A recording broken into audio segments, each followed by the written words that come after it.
What's up, everybody? This is Fox 26 News anchor Jonathan Martin, and you are watching The Real Deal with Akil. Uh, just got done watching the Nipsey Hussle funeral today, like most of the people did in this world. I think the world stopped when the funeral came, and I've been just jamming Nipsey since he passed, and just realizing telling myself like, damn, why wasn't I listening to Nipsey before he passed? I'm like, you know how somebody die, like a musician or artist or whatever, rapper, a singer. You try to understand, like, okay, let me go listen to some of that person's music to understand, like, why was this person liked or whatever. And I'm listening. Sometimes you gotta like try to force yourself to listen to somebody's music and be like, I'm sorry that person passed away, but I'm not really feeling that person's music. But with Nipsey, it's like I was listening to Victor Lap when it came out. I liked it a lot. But then I go back, listen to his old music and understand why people liked him so much. It was like, this man really was very good at music. And I'm thinking to myself, like, man, why wasn't I listening to him? And it just sucks because it's like once it takes somebody to die to finally not say hop on a bandwagon per se, but support the music and go back to listen to Slauson Boy 2 and Crenshaw and Marathon Continues and all that and want to buy his clothes and order online and everything. And watching that funeral, I'm not going to lie, I almost teared up. I almost teared up watching it. Watching Lauren London speak, Snoop Dogg, YG, his mom, his brother, everybody. Like, this one is like different. Like I said on my last episode, I wasn't around when Pac and Biggie died. But I didn't think this death would have this much impact to a point to sell out Staples Center. Because the last person that did that was an icon, was a great. His name was Michael Jackson. Nipsey had one album, multiple mixtapes, but to sell out the Staples Center, 20,000 plus, I'm like, ugh, that's why I said on my last show, this death is more shocking and bigger than Pac and Biggie because of the situation and because of the impact he left. It's like when Tupac died, he planted the seed almost. He wanted to do things for the community and where he was from. But he died young. He didn't even see 30 years old. But Nipsey took what Pac said and just executed the plan, but couldn't fulfill it all the way through. And I think now this person might not be on earth right now. It might be 25, 30 years from now. The person going to take what Nipsey was doing and fulfill the execution, fulfill the plan. And I think that's what Nipsey was doing with Tupac. There's going to be Nipsey is our Tupac. And in the next generation, there's going to be another Nipsey. And it's just crazy that, we have to support the man after he passed away.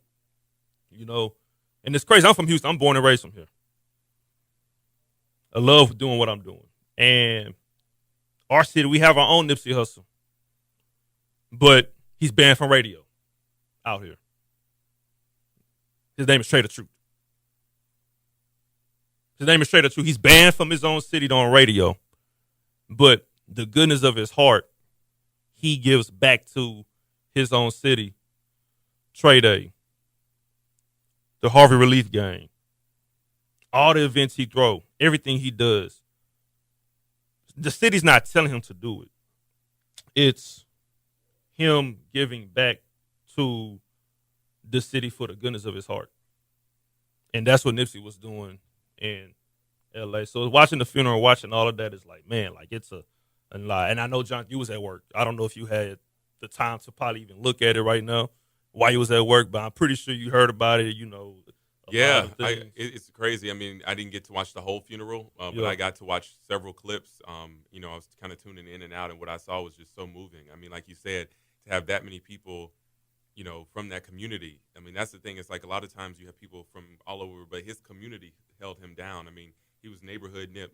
And so I think that's something that really spoke volumes. That it was like he never, ever, ever really forgot where he came from, even as he was coming up. And I think too, the thing I loved it, like when sometimes people die, especially musicians, it's so much focused on their music. And like you said, his music is something that we should all go back and listen to if we haven't. But I like that his activism was equally at the forefront. People talked about the things he did. It wasn't just, okay, I gave out, back to school backpacks or free haircuts, but like the stuff he did actually had lasting impact. Sustainable housing, working, as an entrepreneur to like buy property in his own neighborhood to give back in that way. So I think that's something we all can learn is that, giving back is not just about doing a one-time thing and being an activist, but like doing stuff that you can leave a legacy with. Right.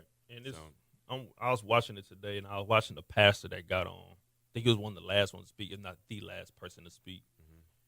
Mm-hmm. He said something that was very interesting to me. He said, Nipsey is like McDonald's. You notice McDonald's don't try to go at anybody else, but it's other restaurants trying to go at McDonald's because they got the Big Mac.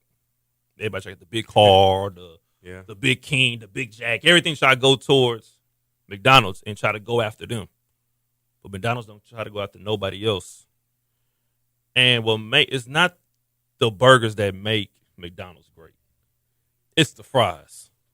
That's true. And the apple pies and everything. That's what he's saying about Nipsey. Everybody can rap. Anybody can get in front of the microphone and say a few lyrics and a few bars and a chorus. But what makes you special? And I think that's not even just rap. That's anything. Yeah. That's like when you're an anchor. Mm-hmm. Everybody want to be a TV anchor, news anchor. There's thousands of them. Yeah. What makes you stand out and makes you special, right? Makes you special. It's like radio. It's an athlete. That's anything. And I think that's when the pastor said, I said, man, that's really true, because what makes that person special? What makes somebody TV show special? What makes somebody radio show special? What's the extra mile you take? Giving back to the community. Not a lot of rappers do that. And I don't want to sound harsh when I say this, but it's like there's not a lot of rappers that are going to have that impact now. Nipsey wasn't known as the best rapper worldwide. People say Drake, Kendrick, J. Cole, Big Sean, whoever you want to say. Nipsey was never like profound. Oh, Nipsey's number one. As soon as you think of that person. But the community doing everything else, it's like his legacy is going up by the day. To where like you can't even say he's on a Mount Rushmore rap. He's like on another level above rap. You put him on the Malcolms, the Martin Luther Kings, the Gandhis, the Alis. You put him on that level. He's being remembered for his service. Like his service, people aren't talking about, we know he had, his affiliation with a gang at some point. But people aren't talking about that because that's not what defined him. Right. And so many people when they talk about rappers, even I love that the mainstream media is covering him. And it's not like, just that rapper from L.A., from Crenshaw. Like, no, people are talking about him as a bona fide activist. And, I mean, the fact that I've been watching some of the coverage in L.A., and I have friends who work out in L.A. and news. And this is a big story still, and it has been for the last couple of weeks for them. Like, this is just like, let's cover this and move on. It's a big story, a big deal, and I'm just glad to see that he's being remembered in that way. Yeah, and I'm glad everybody's doing it, but I can't say I'm glad it wasn't on TV, because there was a lot of cussing, but hey, that didn't bother me. Hey, but that's the emotions letting out. Yeah. Snoop Dogg, YG. Raw, yeah. It's raw, and that's what you like. When it's streamed, it's like, okay, I'm glad it wasn't on TV, but I'm glad that everybody held it strong, Yeah. I thought Lauren London was going to lose it. Yeah. But, you had some time to, say what you had to say and all these other things and kind of get over it in a certain way. But it was just like, man, it makes you just think, like, he puts you on another level. Like, it's Gandhi's, the Malcolms, he had the Nation of Islam at his funeral. Farrakhan, Stevie Wonder. The president was tweeting about him. Obama. President Obama, yeah. So it touched a lot of people for sure. Yeah, so I just wanted to get that out the way of Nipsey. But let's get to you, because met you, was that a week ago, 2 weeks ago? Yeah, a few weeks ago at an event. Yeah, Hermes event. I knew him for high school. Man, he's doing his thing. Proud of him. Yeah, he has, to me, the best clothing line out. Yeah, it's going to be. the world's gonna see us real soon. And I met you. I think I think we probably glanced. We saw each other briefly at NABJ, yeah. NABJ, and Black journalists. Detroit. You going to Miami, right? I'm planning to be there. I hear it's gonna be good. So you know. Oh goodness! I'm getting prepared now. Yeah. I gotta buy suits. I got my room. I'm trying to get my flight. I gotta do a lot of things to it because it's not cheap. Yeah. By the way, NABJ is the National Association of Black Journalists. It's where all the folks in TV, radio, print, we get together. You know, and it's just one big. It's like the best party. Yeah, Everybody is like just let the hair down, and everybody's just. It's just a good time because you don't get a lot of breaks. Yeah, you don't get a lot of breaks, and you always got to be on and professional. But when we go to these things, we have our seminars during the day. Yeah, and then it's like at night, no telling what happens. So you born and raised from Atlanta? Yeah, man, born and raised in Atlanta. That's home for me. I love Houston. I've been here for 3 years now, but Atlanta is where, I was born and raised. A lot of people always say like, yeah, I'm from Atlanta, but they're not really from Atlanta. But like, I was born in Atlanta, and that's still where my family is. That's where my roots are. Yeah. So that's my home. I still love going back and visiting. Right. But I can say that I feel like you are one of the best anchors on TV right now. Man. Just by watching, glancing at the news and looking at your stuff, I'm like, man, this is dope. Man, I appreciate it. I just try to do what I do. That's a huge compliment because, there's a lot of talented people here in Houston who do their thing. There are a lot of people here in Houston who I admire, who've been doing this for like 20, 30 years. So I just try to, give my little piece to the puzzle, but I appreciate it. Yeah, and just watching a lot of people. And I know a couple of guys I want to shout out Theo Dorsey. Oh, that's my boy. Yeah, Theo. Man, I'm going to tell you a story. He actually put me on to journalism. Oh, for real? Yeah, he's the guy that introduced me to this world. I was trying to play ball somewhere. Theo actually texted me today. He texted me today because he just started his job in Greensboro, North Carolina. Yeah. And he sent me his first story, and he was like, "What you think about this?" I was like, "Man, this was good." Like, so, I tell people the world is so small. I met Theo a while ago, and I'm just proud to see him kind of moving up in the industry, and he's a good guy. And he's from Houston, like you. So you're same area, Missouri City. We both in the same city. We grew up basically almost together. So a lot of people want to know this too, and I'm not in the anchor field, but like people don't realize how hard it is to be. You just can't wake up one day and be like, hey, I want to be an anchor now. I want to go to the biggest city because it's so hard to start off. Graduate college, you didn't start off. Oh, I'm start off in L.A., New York, Houston. Yeah, people don't realize how hard that is. It is hard, and the thing about it is, it's funny because since I was a little boy, I was probably like 7 or 8 years old. I always knew that I wanted to be a news anchor, be a journalist. Right. And there's like videos of me with my brother, and we would be I had my dad pull out the camcorder, and he would record me doing the news. I would make up stories, or I would just, act like I was reading stuff. But anyway, there's still, obviously, if you look at the trajectory and the path, not many people actually get to that point in the large market to anchor. So I count it as a blessing. So, I left college. I went to Auburn University, and I started my career in Augusta, Georgia as like a reporter beating the streets. And that's the thing a lot of people don't realize is that, anchoring, they think it's like the cushy job. You're behind the desk, you kind of chill. But at the end of the day, I tell people, like, I was out in the streets, in the snow, in the rain, reporting for many years and learning how to be a good reporter before I even got a chance to anchor. So and then you have to edit yourself too. Yeah, a lot of times I've been blessed that I haven't had to do a lot of editing in my career so far. But the way the business is now, like, you have to learn how to do everything. You got to learn how to shoot, how to edit, how to write. You can no longer just be that anchor who sits behind the desk and reads for 30 minutes or an hour. They want you to know how to do everything in case you have to. So. And I know you said Auburn, so I want to send my condolences to you. Oh, man. I did pick y'all in my bracket to go against Duke. I was devastated. That game, though, we were cheated. That game. I know.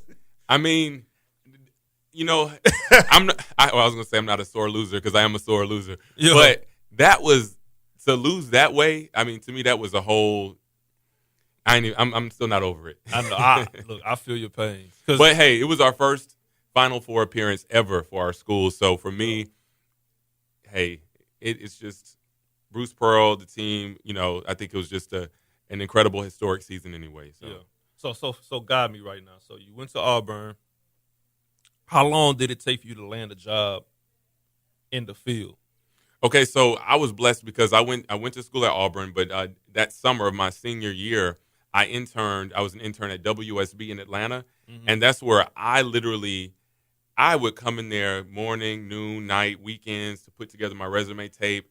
I would have to I would buy lunch for the directors and the people who would help me. I was just so determined that I was not going to be one of those people who had like a break after college and be sitting at home and waiting for a job. So I put together my reel, and then Augusta, Georgia came calling probably like 2 months before I graduated. And they were like, come to Augusta and interview. And Augusta, if you don't know much about Augusta, that's where they're playing the Masters right now. It's also home to James Brown. It's, sort of a small town east of Atlanta. And that's where I started out, man. So I was blessed, like right out of college. I literally, right after, Auburn, I went straight to Augusta. It was like no break. So was that the time when you interviewed James Brown? Yeah, so I got to interview James Brown when I was in Augusta, my very first job. It's crazy because I still to this day think back, I'm like, man, I was the last person to talk to this icon. Because, there's certain people who are celebrities, but there's certain people who are like celebrities to celebrities. And like James Brown is up there with like the Michael Jacksons and like Aretha Franklin's, people who people look at like, man, this is like a true influencer. So yeah, I got to interview him there, and just an incredible man. I mean, he just carried himself like a entertainer. Like you were almost scared to talk to him, right? Because was you nervous when you? I was so nervous to talk to him because James Brown, while he was a nice man, he also wasn't. He was a very nice, generous, giving person, but you couldn't just go up to him and like get to him like, hey, Mr. Brown. Like you had to kind of like go through a channel. So I knew his daughter Deanna, and I was like, Deanna, like, can I interview your dad? Like, and I thought she was going to say no because he didn't just do interviews with everybody. Right. And sure enough, he agreed to it. And I remember asking him, first thing, I said, Mr. Brown, Mr. James Brown, how are you feeling? He said, I'm all right. And you could just see that he was weak, he was frail, and then he died the next day. So literally hours after our interview. And I was just blessed that I had the opportunity to talk to him and meet him and interview him on several occasions. Did he look small? Did he look like? Yeah, he looked very small, very frail. You could tell that he wasn't his best, and I think he had ended up getting sick that next day. So anyway, I look back at people ask me like, who's the coolest person or the biggest person you've ever interviewed, and I always say James Brown. Like one of my very first big interviews was one of my biggest, because I just look back. I don't know if anybody bigger in terms of entertainment I've talked to. How old was you at the time? This is like 20. Yeah, I was like 20. Yeah, like right out of college. So what is that? Are you like 20, like 22, 23? Man, yeah, that young interviewing James Brown. I was nervous, man. You had to. I was nervous. I'm like, this is James Brown. Yeah, it's crazy. So then after, how long did you stay at Augusta until you moved on to your next city? So I worked in Augusta for 2 years, and after Augusta, I moved on to Nashville, Tennessee. They came calling, and they said, hey, we want you to come. And I knew, Augusta's a great city, but you knew I remember I was making like $20,000 a year, and this was like years ago. So I was like, Dad, I need some money. Like my dad was helping me pay. And so I knew I needed to get into a bigger market where I was going to make some real money. Right. So I moved to Nashville, Tennessee, and worked there for like 5 or 6 years, and had a good time there because Nashville.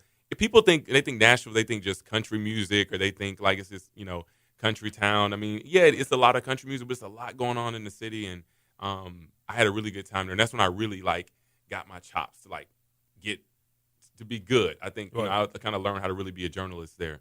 Yeah, and then while you at Nashville, was there any bumps in the road from Augusta to Nashville in that time? Because usually I ask that because, all right, you have 2 years. Because usually sometimes when they start at a small market, and Augusta's really not even that small, to be honest with you. Yeah, it's not the smallest city. I mean, but it's definitely not. It's not. It's not top 50, right? Oh, nah. Augusta, I think at the time, I don't know what it is now, but at the time, Augusta was like market 114. Yeah. So it's still, compared to most U.S. cities, it's not the smallest, but it's like right there. And I mean, they had me everywhere, but I was willing to do it. And it was, and they ended up there getting promoted to anchor weekend mornings. That's kind of like the entry level anchoring. So I was the weekend morning person, and it was good. So after Nashville, was it New Orleans? Yeah. So after Nashville, I worked there for like 6 or 7 years, and I went to work for a national network that was starting out called Al Jazeera America.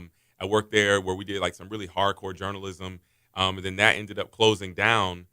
And then Houston came calling. Like, it was crazy because when that network was ending, and then suddenly I get a call from Houston, hey, we want to interview you. I had never even thought to come to Houston. It's not like Houston was on my radar. I always knew Houston was a cool city, but in my mind, it was just not a place that I had thought to come. So I came and interviewed, and literally that next day, the general manager said, we think you're our guy. Like, we don't interview anywhere else. Don't go anywhere else. Don't make a decision. Like, he was like, we want you. And I remember just kind of shaking because I'm thinking, what, you want me as the lead anchor in Houston? Like, I almost couldn't believe it. You know, sometimes we don't think that we're ready or worthy for an opportunity, but it was a hell of an opportunity to come here. And I said, let me come on. When you came, was this your first time in Houston, or you visited before? I had visited Houston, but I had never really gotten to like spend time in Houston for real. And but you know, because you know, it's a difference like coming to Houston for a weekend. Just like when people say, "Oh, I've been to Atlanta," I'm like, "But okay, you just spent one weekend in Atlanta, but you don't really know Atlanta." So I didn't know Houston for real. Right.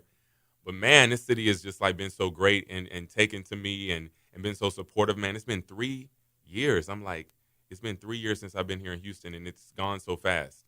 Right.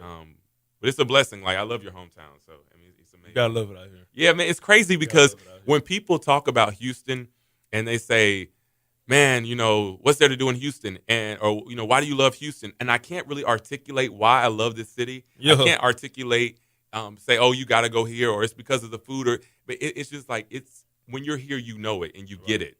But it's hard to articulate to other people. I'm just like, just come. And when you come, you'll get what I'm talking about. It's kind of like Atlanta in a way. It's like Atlanta and Houston is like siblings almost. You think so? Because in a way, I'm 25. So I'm still in that little nightlife phase, right? Okay. So in a way, Atlanta and Houston almost resembles themselves. Like the women, the nightlife. It's always something to do. Atlanta's smaller than Houston.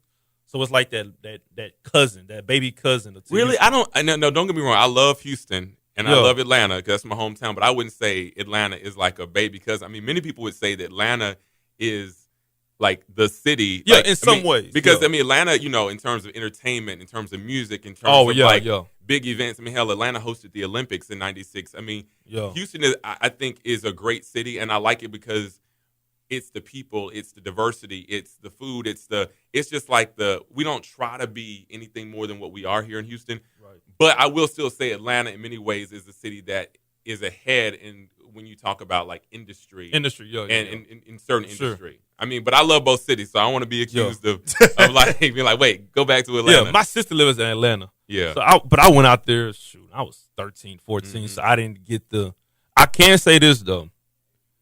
The fashion, what we wearing now, Atlanta was wearing that years ago.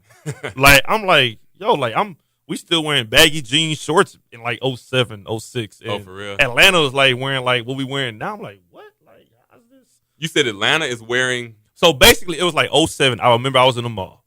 I was 14 at the time. And I have on South Pole. I have on South Pole. Right. In 14 years old, and people's wearing like it wasn't almost to what we were wearing now, like the smaller clothes, but it's like the fashion was very different. I'm like, what are they wearing? Yeah. You know, and like Atlanta was doing it like in 07. Like they've been on top of the game. Well, I think Atlanta leads the way when it comes to fashion, especially for Black folks, music, and just the entertainment industry. I mean, it's such a hub there that I think that a lot of times. I remember even growing up, I mean, you know, I would listen to V103 and you would hear like a Ludacris song or a Monica song or like Usher before the rest of the world would hear it. So it's kind of like Atlanta has always sort of gotten a taste of the culture before a lot of other places have. But I think it's cool though in Houston that, as I said, I don't think we try to be anything more than we are. I feel like, to be honest, a lot of times, I'm going to be honest, Atlanta, you know, because I got folks there, it can be a little pretentious. It can be a little bit about what you have, what you're driving, what side of town you live on. It's like an LA type or of what thing. kind of car. And I never have gotten that in Houston. I don't think people like look at what you pulling up in, or they don't look at like, hey, do you live on the north side or the gallery? I don't feel like people really care as much about the image in Houston as I feel like they do in some other cities. So that's why I like it, because it really is You not can be like, yourself. yeah, you can be yourself. You can walk up in here in a suit. You can walk up in here in a T-shirt, and you can go to Galleria. You can go to River Oaks, and nobody's looking at you like you don't belong here. Yeah, 'cause I heard my brother was in LA not too long ago, and then he was saying that the people there is like, if you're not wearing Balenciagas or whatever, they're gonna look at you weird like, I'm not gonna talk to you because you don't have this on or that on. Yeah. They judge you out there. Houston, I could walk right here hooping shorts. Yep. In a Galleria. And That's people, the biggest mall we have in Houston. Yeah. In Texas almost. And it's like, you can walk in there with flip-flops on with no socks and buy what you want to buy, and nobody's going to say anything. They're not going to say a word to you. Yep. Exactly. And that's the one thing I can say. And it's something to do every single day in Houston. There's not a dull night at all. Like, I go out sometimes. I'm still in college. Yeah. Yeah, I'm getting out in the month, so I'm getting, I go out to go to sports bars, watch games and all of that. Mm-hmm. But like, it's something to do. Like, somebody asked me, like, hey, what's to do? I give like a full schedule to what to do from Monday to Sunday. Wow. And that's the great thing I love about Houston, And that's why I say, in some ways, Houston and Atlanta have similarities. But the one thing I can say about Atlanta is that they have each other back when it comes to music. It's like they never had a dull moment when it came to music. Like, it's always, they had like an era. You have the Future, you have the Young Thugs, you have the Gucci Mane. Everybody support each other. Yeah. You don't feel like that they do that in Houston as much? And hell no. Hell no. Capital HELL. And I said it too. Trader Truth is banned in his own city on radio. Well, but other than Trader Truth though, who else do you think? I kind of, I know Bun B, I know Slim, I know a lot of these guys, and for the most part, I see them kind of stick together. Like when they had the Nipsey Memorial, everybody came together, even though that was Trey's event. Mm-hmm. You see everybody show up. So I at least will say that they are visible in the community. Right. This is what I'm gonna say. It's kind of a reason why, like Travis Scott, if he never left to go under Kanye West's wing, and he just stayed in Houston, never moved, he wouldn't be the Travis Scott that he is now. He had to leave the city. We had an era like from like 05 to like 07 where Paul Wall, Bun B, Slim Thug come in there. They all dropped the album. Slim Thug, Mike Jones dropped an album around that same time. Mm-hmm. Zero dropped Mo City Don, and everybody was on Houston bandwagon. Pimp C, that God rest his soul. That everybody was on this. It was riding for Houston, And then now it's like we have a gap where like it was a part in time where like the older guys wasn't rocking with the newer guys in Houston, and people not supporting each other. And it's just the fact that Houston can be we can be mainstream right now. We can be like the Atlantas, like the New Yorks and the LA. You don't think just not enough cohesiveness in terms of the support of the artists? Yeah, exactly. Yeah. And then we have some good artists here, but like I said, my favorite era was the 05 with come in there, and Trader Truth was still young. You had the Zero. Everybody, it was all writing together, and then now it's like.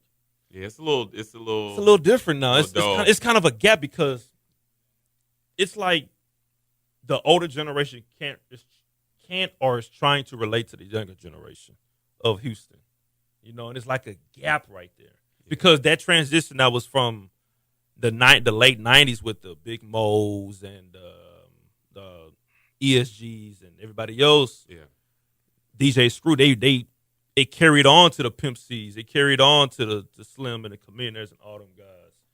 And they could relate to each other in a certain way. But then, like, the music now, it's like a gap. Mm-hmm. And they trying to relate, like, man, this isn't Houston. Yeah. What sound is this? Mm-hmm. So it's kind of that gap is like where the lack of support is coming from. And me just being born and raised, I'm like, man, I wish our city could be like a little bit better when it comes to that. Because it's like sometimes we're always putting each other down and we need somebody, either where. That's a good point. I think that's a good point, and I think it's something that is kind of. I think people realize it, but nobody's willing to step forward and do anything about it. Everybody's just cool with it being kind of how it is. Yeah, it is what it is. Yeah, and that's that's why I said that's why I wanted this show the way it is now. I didn't want it to, just be like a sports show, because that's my field. I love sports a lot. Yeah. But I wanted to challenge myself and have a unique format to a show where, podcasting is growing. Yeah. On-air radio is like kind of dying in the sense where a lot of people is just streaming stuff and, listen to their music. But me being a younger guy and being in this generation, podcast was the way to go. And I want to help as much as I can to the city. Yeah, that's good. And to put everybody together and, have some type of impact. Yeah. You know what I mean? If Trey the Truth is listening right now, trust me, you're not banned on my show. Yeah, you gotta have. You're not banned on my radio show, buddy. On my podcast, I will want you in this chair because, like I said, he's one of my favorite rappers. Yeah, he's a good guy too. He does a lot. Yeah, and for him to, that's why I said this Nipsey thing, and I know I'm keep going back to Nipsey because it's so, it's still on my mind a little bit, but it's like he's banned in his own city. Yeah, like. God forbid, what if something happened to Nipsey? Well, to Trey the Truth. And then what's going to happen? We all going to ride for him, huh? That's what we're all going to do. We're going to ride for him. So. But guess what? He was banned on radio in his own city. And that's almost unheard of. And he's still giving back. So it's like, and that's why I say when because I had that question asked me before about like, you don't think people support out here? I'm like, nah, because it could be better. Mm-hmm. I know what the city can be. And it just sucks that people have to leave to become what they are as artists. And it's just bad. But this show is brought to you by Petite Law Firm. Been in a car wreck, you going through a divorce. If you need someone to look over your contract you got written, well, don't look any further than Petite Law Firm. Petite Law Firm can handle all that and much more with just one phone call. 281-227-7883. Again, that's 281-227-7883. Petite Law Firm. But yeah, man, I just don't think that this city could be so much better. For it to be like the number one diverse city too. Yeah. People, in America, people don't realize we are really, really diverse. Oh, we are diverse. And I tell people that is one of my favorite things about Houston because every city wants to claim that it's diverse. Right. But Houston, even if you look at our leadership, from our mayor to our police chief to our DA to superintendent, even that just covers so much in terms of every different group and demographic. Mm-hmm. And I think that's the thing I love about Houston, that you can walk into any store, any mall, any place, and there are going to be people who look like you and there are going to be people who don't look like you. And I love that Houston, at least I don't feel like you can call it a black city. I don't think you could call it a white city or even necessarily a Hispanic city. I think it's just like a city where everybody is represented. And that's what's so cool about it. I love that. I don't love just being around people that just look like me. Some people love that. And so I love when I walk around Houston, you don't know who you're going to see and everybody just is accepting and everybody can succeed and win here. I love that. Yeah, it's like a city of one. Yeah. And that's what I love because there's so many things to do, so many places to go. Yep. And it's so huge. It's so I feel bad because I've been here 3 years and there's so many places in Houston I still have not seen. Because it's just so big. And I think sometimes, I live inside the Loop and, in the Galleria area. So I get kind of spoiled because everything I need is right there. And I'm like, oh, man. And then somebody will say, have you gone to this restaurant here or going there? And I just haven't been because it's so much out there. Yeah, it's a lot of restaurants. Yeah. It's a lot. And you got downtown. Yeah. You have Sugarland. You have the North Side. It's just so many places. And I just think it's about proximity. Yeah. To me personally, I would rather live closer to my job. Yeah. I don't see how I understand some people, especially they have a family or big family, they want to live out where they can get more bang for their buck. But some people I know, I have several coworkers that live in the Woodlands and they drive, their commute home sometimes is hour 20 easy every day. And that's without traffic. Oh, yeah. And so on a bad traffic day, hour 30, hour 45. To and from. I'm like, man. Dude, you going from here to Austin. That's like a whole nother city. Come on, man. That's a whole. Come on, that's like the DMV area. You can go to 3 states in an hour 45. Yeah. It takes you an hour 45 to get out of one, to go to one end of the city to another. I'm such an impatient person there's no way I can sit in traffic for an hour every day. I can't do it. I would just. I'll lose it. Yeah. It would turn me into a road rage person. I'm not that guy. Yeah. It would turn me. I don't know if you play Grand Theft Auto. I did. I used to when I was younger. Yeah. Like I will be driving like that. If Yeah. I was driving like every day, an hour and a half in traffic. But some people they're used to it. They don't mind. Put on a CD. You talk on the phone, do what you got to do, and yeah. This what I want to ask you too. I just want to ask a TV anchor this question. Do the stories y'all be having, because most of the sometimes it be the people dying.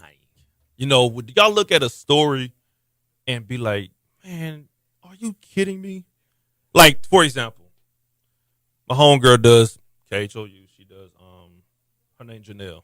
I know Janelle. Yeah, that's my girl. Y'all, I love Janelle. Yeah. She did a story today that a man got shot and killed in the shower. Mm-hmm. Like, when y'all see stories like that, what goes through your mind? Because I know it's like, oh, damn, okay, you got to do this story. But it's like, do you be like, are you serious? I mean, yeah, really happened? Sometimes the stories are crazy. And, I mean, like, obviously, it's Houston. We live in a big city, so we can't cover every shooting, well, we don't have the kind of crime like Chicago or some of the other big cities do. Yeah. But, I mean, yeah, there's sometimes we cover stuff, and we're just like, okay, that. But I think sometimes it's when something is unique. Like, sometimes we may not cover just a friend shot another friend, but if there's something deeper to it, or something that's interesting, or something that's kind of like outrageous, and that we think will pique people's interest, like that's what sometimes gets the radar of the producers or the people who are deciding on the coverage. Man died in the shower. Can you imagine? Yeah. Dude, that's the worst. You died naked, dog. Yeah. Like, dog, them bullet wound to your body, you naked, you in the shower. First of all, the water's already hot. And then it makes the cut even worse because it burns. I don't even want to. Yeah, it's crazy. I mean, you hear so many crazy stories in this business that it's funny because now there's little that gets me like, whoa, like there's little that makes me kind of perk up because you just hear it all. Yeah, you see it all, you hear it all, and sometimes you just shake your head, and on camera you have to keep your face looking. Like, what's the craziest story you ever? Man, that's so many crazy stories. You're gonna have to come back to me on that one because. Well, okay, not ever. Let's say the time you've been. Well, let's say Houston. I'm trying to think Houston, man. Because we don't get like the real crazies. Like we don't get the. So which city that you've been at gets like most of the crazy stories? I definitely would say when I worked in New Orleans. I like say New Orleans. That was the craziest because New Orleans would have the kind of crime you like for real. Like that. I mean, just the people, like somebody would just shoot up a playground and 10 kids, were hit by stray bullets. Like we don't have that kind of crime. We don't. Like, I mean, if someone gets shot in Houston, it's usually a domestic situation or husband wife, or someone who knew somebody. We just don't have the kind of crime where you're just walking down the street and getting hit. So for me in New Orleans, I love that city so much, but it was one of those things like, man, just the crime here is just. It made me even fearful, like sometimes going out because you would hear gunshots. Yeah. And it's we have a police shortage here, but there they have a real police shortage where it's to the point where response times are so bad, and the shortage is so bad. So there were even some reports that women had been raped and police didn't show up till the next day. Oh, that if you got in a car accident and it wasn't life or death, the police might not show up for 2, 3, 4, 5 days. So. I mean, it is bad, and so the kind of stories you hear, you think about even just that, like that down Bourbon Street. Yeah, the police officers party on Bourbon Street. Yeah, that's why they don't show up 2, 3 days later. Nah, I'm not saying all that. I'm saying all that. My family's from New Orleans. I'll be. But you know how New Orleans is. Like, I love New Orleans. I mean, and that's the thing, man. I will tell you, I made some lifelong friends there, and it is one of the best cities. Not just because of the food or not. I mean, like New Orleans, like the people are some of the best people. You ever will meet. Like they immediately embrace you, even if you're not from there. They'll be quick to say, "You ain't from here, are you?" And I'm like, "Nah." But once you actually get in the space, right, they will love you, embrace you. But it's not a place you kind of want to stay your whole life. You know what I'm saying? Yeah. Was it difficult living in New Orleans? Yeah, I mean, I love New Orleans, but I think New Orleans is one of those places that it just has so many challenges that. It's like, I mean, I understand like right after Katrina, it was a whole easier, but I just think it's not as, for me personally, and I say this, I hope I don't offend anybody, but I just feel like New Orleans wasn't as progressive as I wanted it to be. Like, you know, Houston, you got people like, on that. moving, shaking, people doing the thing, right. People like owning businesses and like just kind of climbing the ladder. I feel like they have that in New Orleans, right. but Houston is, I think, on another level when it comes sort of to that progression. And you covered Harvey too. Was you affected by Harvey? I was not personally affected by Harvey. I was blessed that I wasn't, but I mean, Hurricane Harvey to me was one of the hardest stories to cover because I think sometimes we cover news and it just affects like a neighborhood here or it affects this person there and then you forget about it the next day. Harvey, I think, was one of those stories where literally everybody in Houston was affected in some way, like whether it was directly or indirectly, whether it was your house or your friend's house or your mama's house or something was shut down because of Harvey, you know. Right. And anyway, like to me, it was crazy because we anchored for like 20 hours. Like we would go and work for like 12 hours, sleep at the station for a few hours, wake back up and anchor. It was a nonstop covering that, a nonstop marathon. And I remember going to bed one night and realizing, wow, this is not just bad. This is horrible. Like this is going to change people's lives forever and change the city forever. So I would say Hurricane Harvey is probably the biggest event I've ever covered because I don't think any of us knew how bad it was going to be. Yeah, and I was going to ask you that too because how was it that the days leading up to it? Because I heard about. So my brother called me on that Wednesday. And you remember that's the same week as Mayweather McGregor. Yeah. Me and like probably thousands of people was trying to get prepared for a fight party. He called me Wednesday. He says, Akil, I don't think we're having this fight party. I said, what are you talking about? Man, turn to the weather channel. I think we're about to have a hurricane. And I said, what? Go to, I think, the weather channel. So I'm with some channel. Mm-hmm. And he's telling me about I'm like, man, that thing way out there. We ain't getting no hurricane. Man, I tell you, that Friday came, and that thing about to hit Galveston. I said, oh, golly. So for you, the days leading up to it, was you preparing for it? Was you like, Well, I think we were all preparing because, I mean, if you live here in Houston, you know good and well that hurricanes are a possibility during hurricane season especially. And we, of course, had our forecasters and meteorologists looking at the models. But I don't think anyone predicted that it was going to be as bad as it was. So, I mean, I'm like, okay, I'm new to Houston. Do I really need to take this seriously? Because you know how it is when you live in New Orleans or you live in Houston. People are like, oh, yeah, I'm going to ride this out. Like, you know, been there, done this. It wasn't that bad last time. So this was to the point where I think as we started getting into day one and day two, like of the storm really kind of hitting the coast, I think people were like, okay, this is one that we should not really take lightly. We should really take it seriously. And so, I mean, I saw people who had lived in Houston all their lives like, yeah, like this is for real. This was bad. And people forget, too, we got blessed, too, because what hit Beaumont, we already had. So I remember when Beaumont got hit, originally, what Beaumont got, we were supposed to get on top of what we already had. Yeah, like Beaumont and like Port Arthur, some of those areas, they really got hit. And because Houston is the main city, obviously a lot of the focus is on here. But those other cities in those other, you know, those coastal communities, those are the areas that really got torn apart that sometimes people don't talk about enough. Right. That was pretty still bad. It's crazy. Yeah, Hurricane Harvey, man. It's still one of those things like, people still recovering. And you think about it, it's been a couple years now, almost a couple years, but some people still not back in their homes. So it's crazy. Right.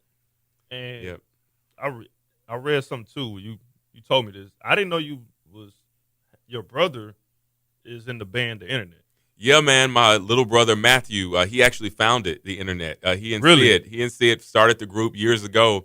And it's crazy because sometimes people will say, is that your brother? I'm like, is that your real brother? And I was like, yeah, that's my little brother. I would hold him growing up. Like, that's my real brother. So I'm really proud of him. They just were nominated for a Grammy a couple years ago. They they just got off a world tour. They were on Jimmy Kimmel. I mean, every time I look up and he's texting me, they're doing something different. And so I'm so proud of him because we all grew up in Atlanta and he would literally be playing music to like 3, 4 in the morning every night, like making beats, singing, playing instruments. And we would literally get in fights all the time because he was just like, that was his life growing up. Like he honestly didn't care. My brother didn't care about school and he didn't care much about anything. He wanted to make music. So to see him all these years later doing what he loves and like traveling the world and touring the world, I mean, I'm so proud of him. And I mean, he kind of sometimes, he kind of pinches himself sometimes too and says like, this is what I wanted to do since I was a little kid.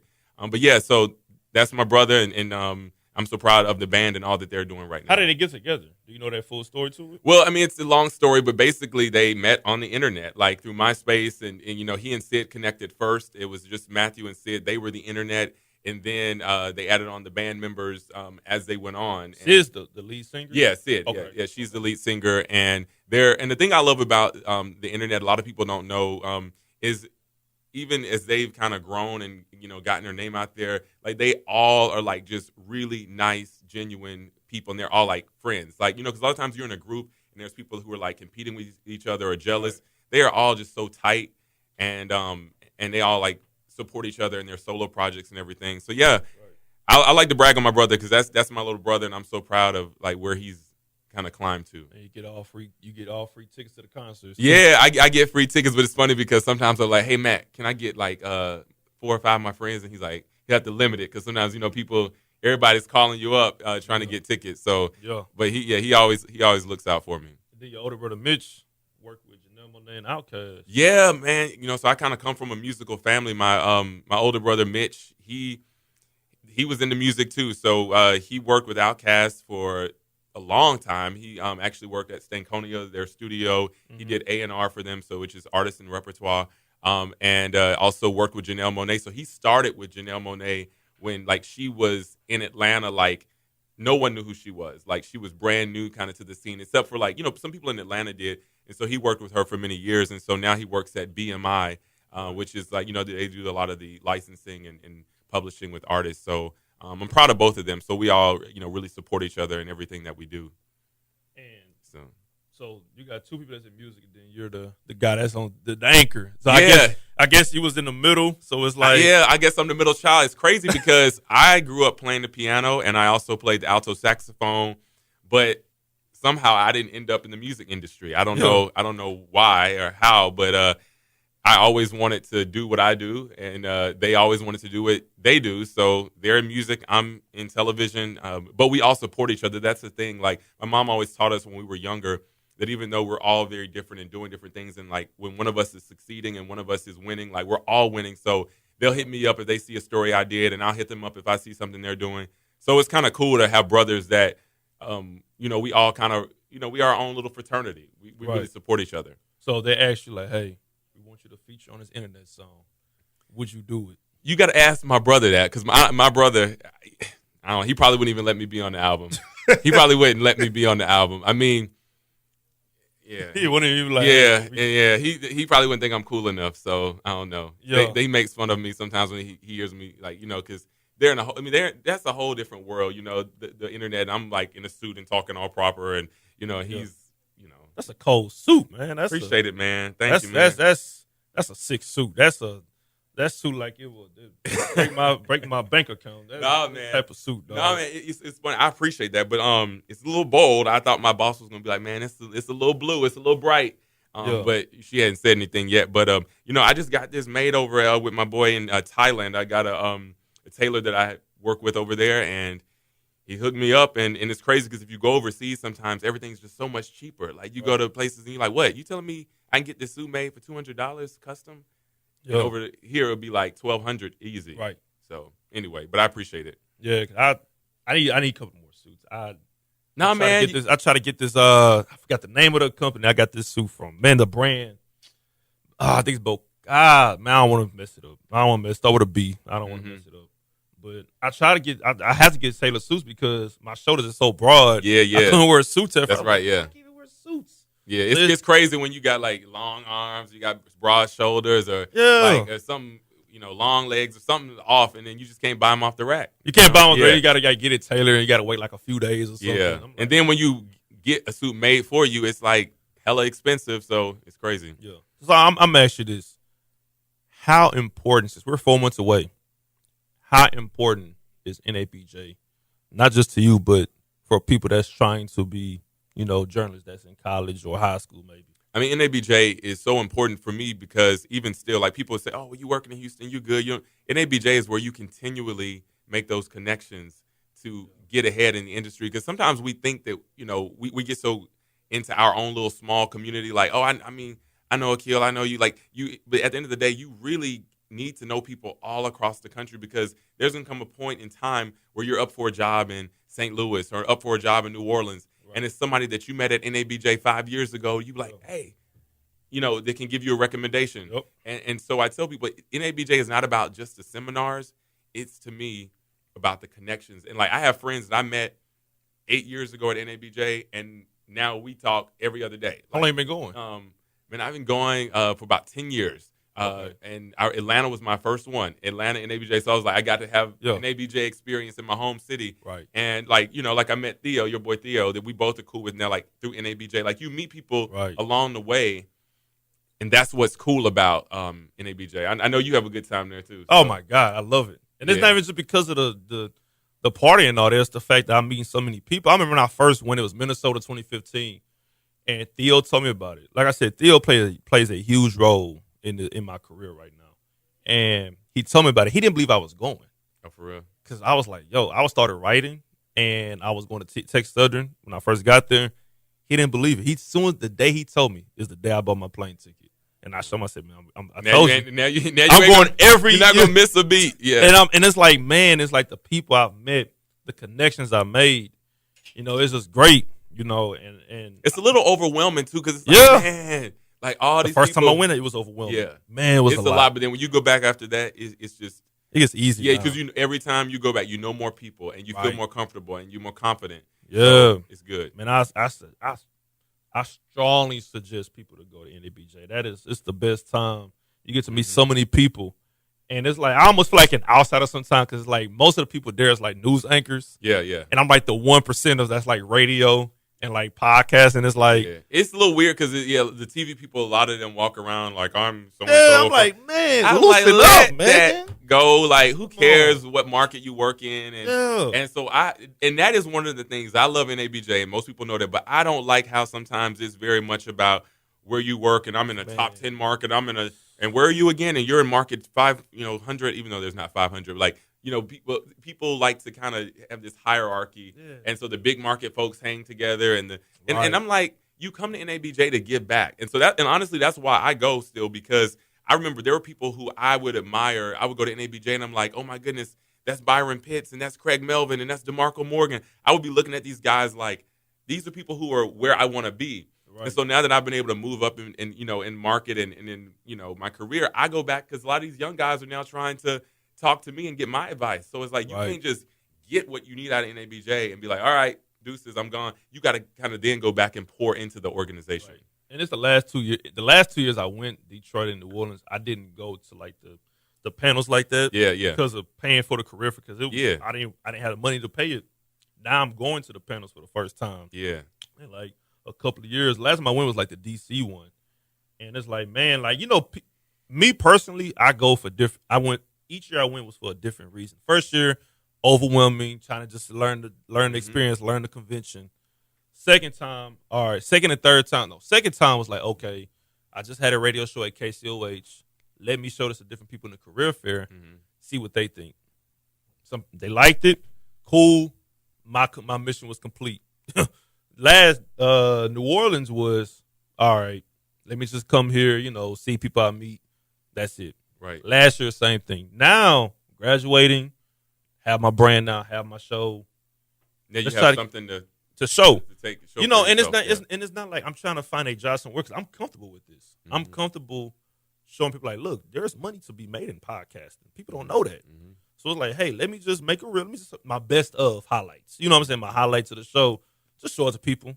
Like I said, most of the people there is news anchors. Yeah. So the most they can do is look at and be like, oh, okay, I like this. But it's the connections that you make, like because you're going to meet people who are in your city. Like you'll meet other people from Houston that you may not know already, or people from other cities who are doing what you're doing. There's another Akil in Atlanta or New York or somebody. You know what I mean? So that's what it's all. It's about making those connections, and you're not going to get that all the time by just staying in your little bubble. And so many people don't want to go. I'm like, yeah, it's expensive, but it might be worth it. Man, you can talk to anybody. It's a conversation starter. Oh yeah. Very, you know what I'm saying? Like you can just be on the elevator, yeah, and be like, oh, okay, you go to North Carolina, you make some joke, Tar Heel, whatever. Yeah, and then there you know that's a connection. Somebody you gonna keep in touch with for years, possibly. So, for real. And I that's love awesome. it. I love it. Before we go, any advice to anybody that's listening to this? Any advice in terms of just like whoever want to be a journalist, somebody that's in high school, in college right now that just needs some advice right now. Man, there's so many things I would say. I guess the biggest advice I would give is polish everything about yourself. I think so many times people go into wanting to be a journalist and they just say, okay, I'm going to learn how to, write, or I'm going to learn how to do live shots. Like, make sure every aspect of your game, I compare it to sort of like being a basketball player. You got to learn how to, play defense. You got to learn how to shoot well. You got to learn how to, rebound well. Like, and so I think with journalists, like, learn everything and be good at everything. One of my good friends and mentors says, be undeniable. Be so good at every aspect of your game. Make sure you look the part. Like, make sure you stand fit. If that's what it takes. Make sure that you are watching the news and seeing how it's done. If you're a journalist or whatever it is you want to do, whether you're in radio, print. I just think you got to kind of like be good at everything, as opposed to just trying to be good at one thing. Right. That'd be my advice. I don't know. That's what's helped me. Yeah. We're gonna come back on me.